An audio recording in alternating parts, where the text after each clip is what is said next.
Hello, everyone, and welcome to a story time with me, Teacher Maita.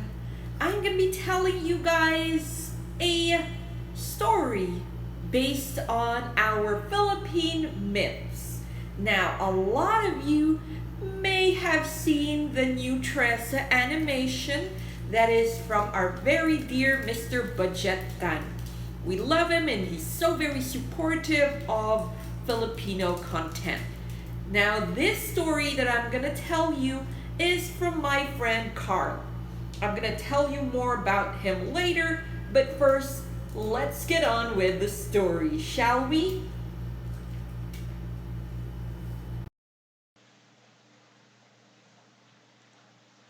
Mama and Papa moved us away from the bad place. I can sleep again. It's so great to have a night where I don't have to hear anyone laughing at me.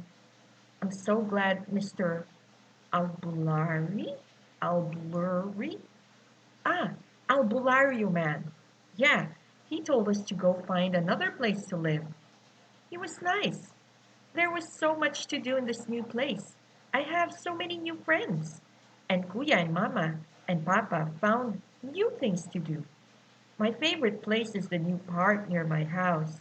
It has a really big swing, bigger than I've ever seen before. Maybe I can swing and reach the stars. I'll try that tomorrow. Today, though, I found someone lonely. There was a baby crying under the tree in the park. It's so cute and lonely, and I decided to play with it until its mommy came. I told it my name. I'm Talea. And the baby found it so funny. It would just laugh and laugh and laugh all the time with me. The sun was setting, and the baby was looking around. I think it was looking for its parents. So I told him stories of my mama and my papa. Mama was getting better after what happened in our old place. She isn't even sick anymore. She was even strong enough to feed my baby brother. When I talked about feeding, the baby started crying a lot. I started screaming and I didn't know what was happening. It was getting really dark. So I told the baby to wait a little bit more. I could call my mama. Maybe she can give it food. She'll know what to do.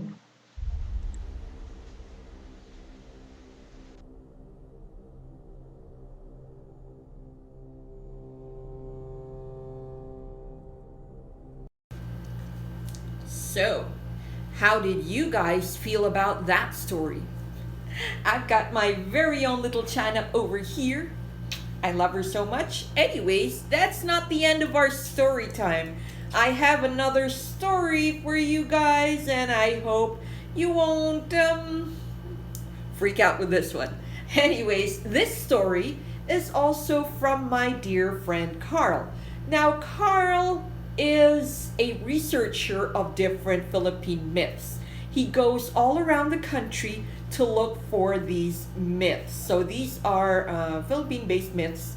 And then he crafts a short story. I will try to find a link for his books and I will be posting them there at the maybe at the end of my story. But anyways, my little Chanap over here wants to hear a new one, and I think you guys will like this. All right, let's get on with it.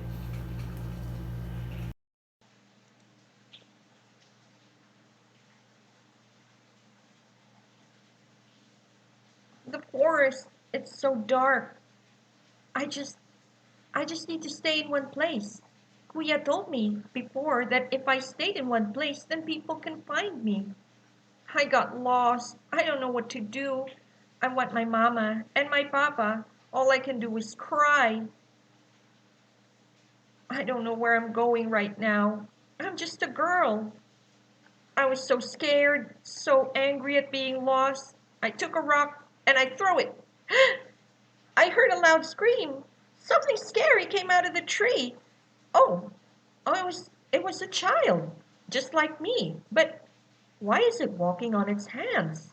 It's so very, very dark, like it's made of shadows. I tried to run away, but my knee started to hurt. It's so painful. I couldn't move my legs, so I just started using my hands. I was really surprised when it was so easy. I couldn't even do cartwheels before. But now look at me. I'm walking on my hands really, really fast.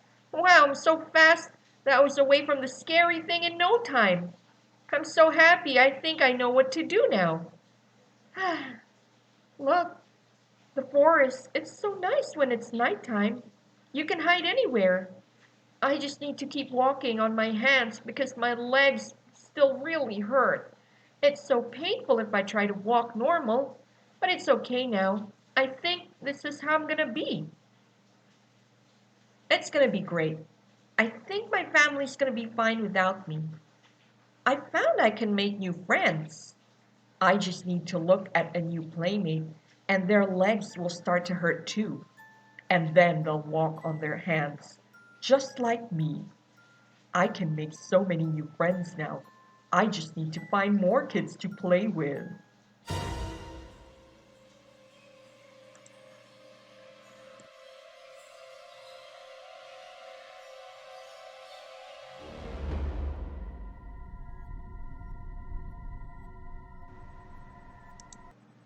Hey guys! I hope you enjoyed that, and I hope it's not too nightmare inducing. Anyways, those are some of the things that I do as a writer.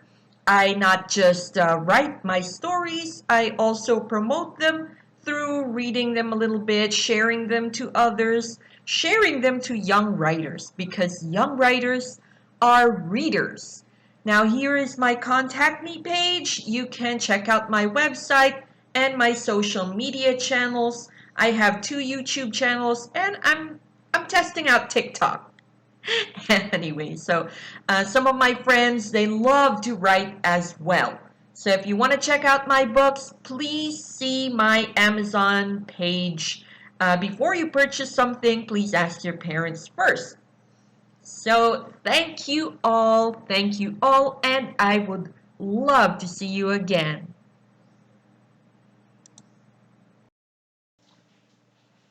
So here is my Amazon page. Some of these things are not meant for you, and some of these things are very much for you. So here are some of my stories, and the best ones, of course, are my steampunk ones. And of course, I have prom stories and other young adult stories and very adult stories as well. So the best thing to do is to ask your parents first if you can read these books. So I highly, highly, highly suggest you read Steamerella. It is my rendition of a steampunk Cinderella. So it's a different kind of Cinderella, and I hope you guys would enjoy that. For those who like other fairy tale inspired Victorian and machineries and theater, I have The Shoemaker's Daughter and also The Christmas Death. For your younger brothers and sisters out there, Robin the Fashionable Dog is a children's book aimed towards children's ages around 3 to 5 years old. So this is inspired by my very loving dog named Robin, who has sadly passed away, and as a form of therapy, I drew him, and he's an adorable dog. All right. I even have this book, which is a letters that I would normally tell my dog. And yes, I do talk to my dog. Does he talk back? Not really, but I love him anyway. Next, for the teenagers out there who love historicals, I suggest you see The Seeker's End. I love it because it is one of the early books that I have written, and I'm very proud of this one. All right, so you can just click these and ask your parents first before you start buying things. So thank you all for this wonderful opportunity, and I hope to see you guys soon in another story time. Bye now.